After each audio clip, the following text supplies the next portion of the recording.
En este punto, y vamos con el análisis en clave de inteligencia económica, podemos hablar de escalada en la batalla arancelaria. Nuevos aranceles, contramedidas y ahora probablemente respuesta de Estados Unidos a las contramedidas. Es lo último que ha amenazado con hacer y probablemente puede hacer el presidente de los Estados Unidos, Donald Trump.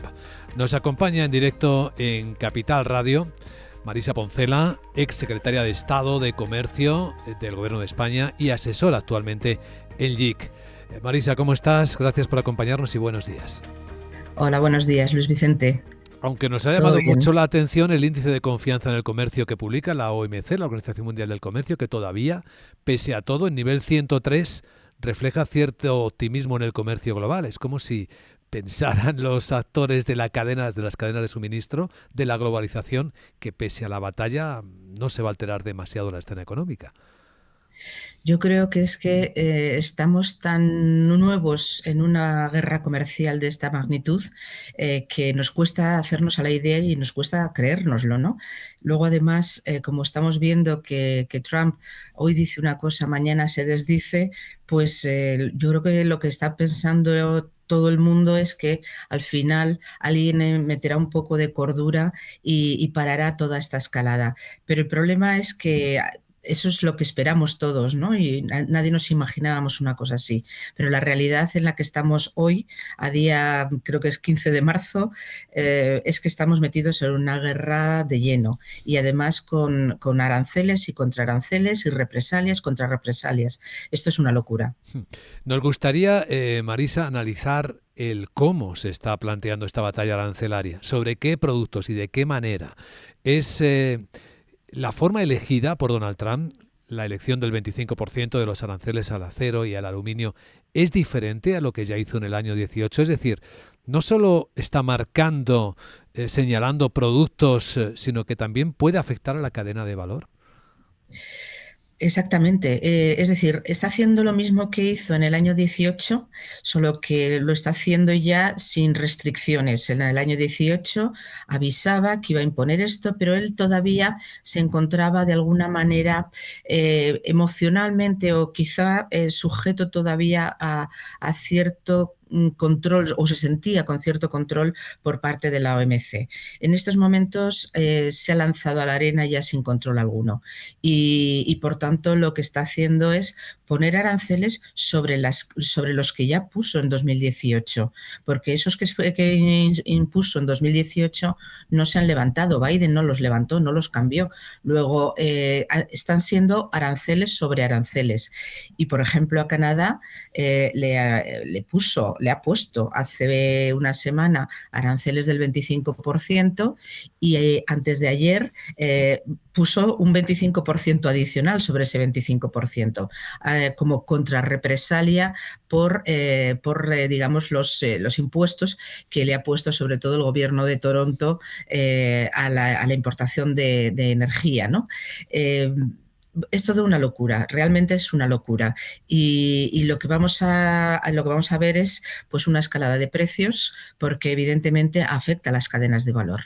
Está imponiendo aranceles a la importación, por ejemplo, de coches, como dice él, que no ve coches americanos moviéndose por Berlín, pero sin embargo sí ve BMWs moviéndose por Washington.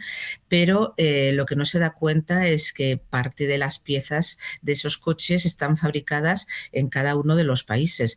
A nosotros, por ejemplo, nosotros aquí no fabricamos esos coches que luego se exportan a Berlín, hasta Washington, pero sí fabricamos gran parte de las piezas que van dentro de esos coches. Estoy pensando en fabricantes como pueden ser Antolin, puede ser Gestamp, puede ser el Grupo Mondragón y otros muchos que tenemos en España que son grandes proveedores de las escuderías europeas y de todo el mundo. Luego, de alguna manera, al poner el arancel a los coches europeos, nos lo está poniendo también a nuestros productos, puesto que ese incremento de coste o lo repercutes en el consumidor o lo repercutes hacia atrás en caídas de márgenes de toda tu cadena de valor.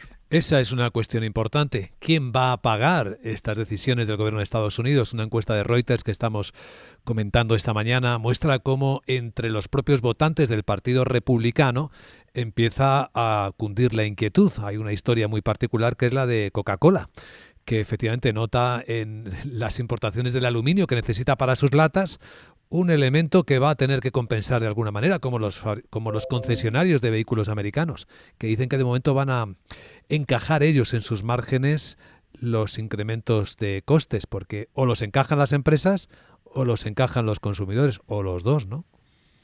O los dos, exactamente. Yo supongo que al principio lo que haces es intentar encajar pensando que esto va a ser algo temporal, ¿no? Y que en algún momento la escalada se parará. Pero va a haber un momento en el que Coca-Cola va a tener que decidir qué hace, si sube el precio de la Coca-Cola o lo repercute hacia atrás, ¿no? Posiblemente se haga una cosa mixta. Los consumidores van a pagar más, pero también los márgenes de tus suministradores van a ser menores.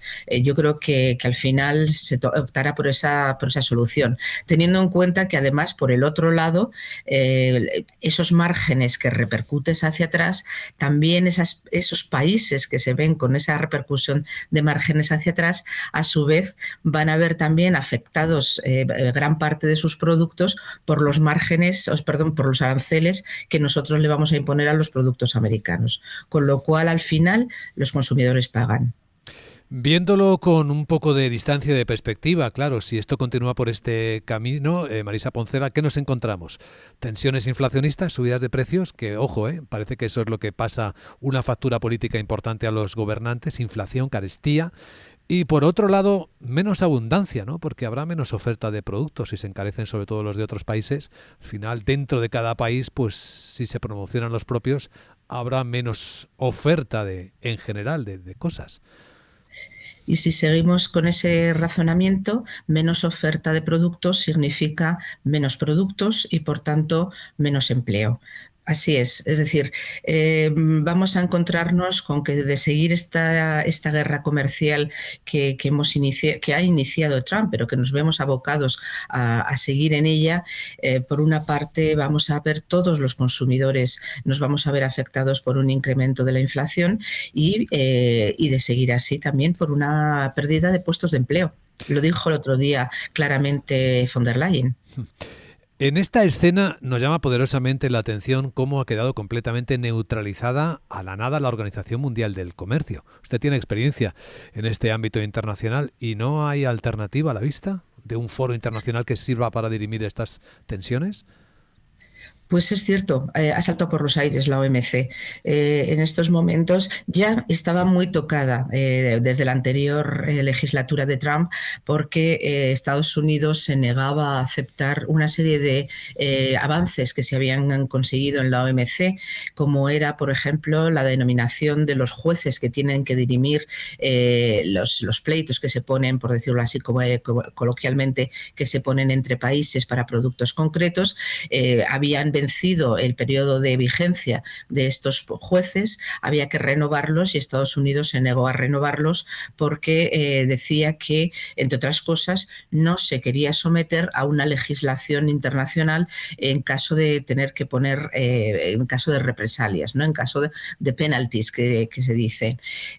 Luego, de alguna manera, si Estados Unidos, que era nuestro principal aliado en la OMC, dice que no quiere saber nada de la OMC, nos habíamos quedado solos. Curiosamente, el que se había quedado defendiendo esto junto con Europa fundamentalmente era China. Pero China se ha visto enormemente beneficiada por la OMC.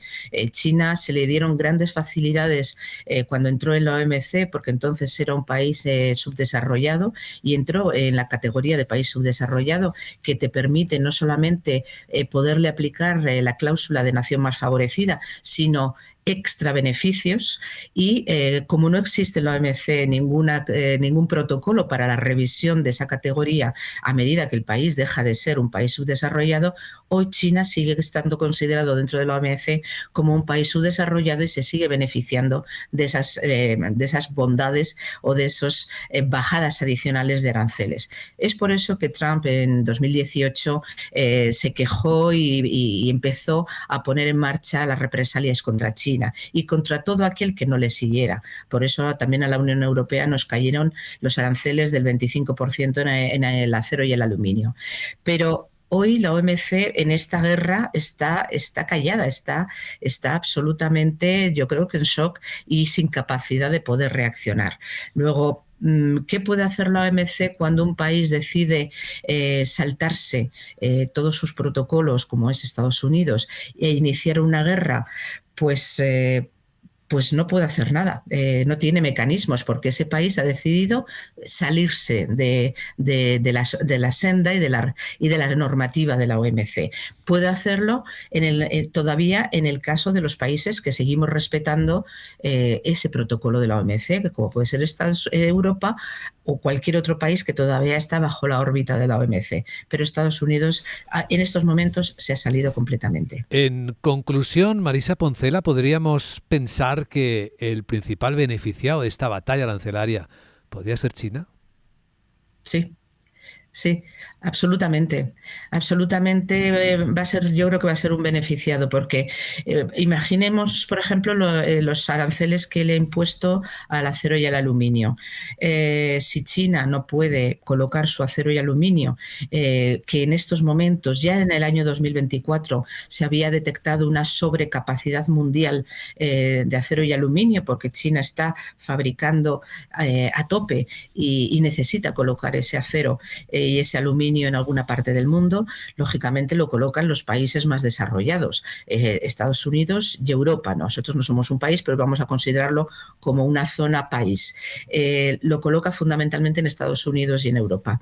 Si en Estados Unidos le va a ser difícil colocarlo por ese sobrecoste que le supone sus exportaciones por el arancel, lo va a colocar en Europa. Luego, lo que vamos a ver es que va a entrar en Europa mucho acero y aluminio de Asia en condiciones mucho más competitivas que lo que es el propio el propio acero y aluminio que se produce aquí.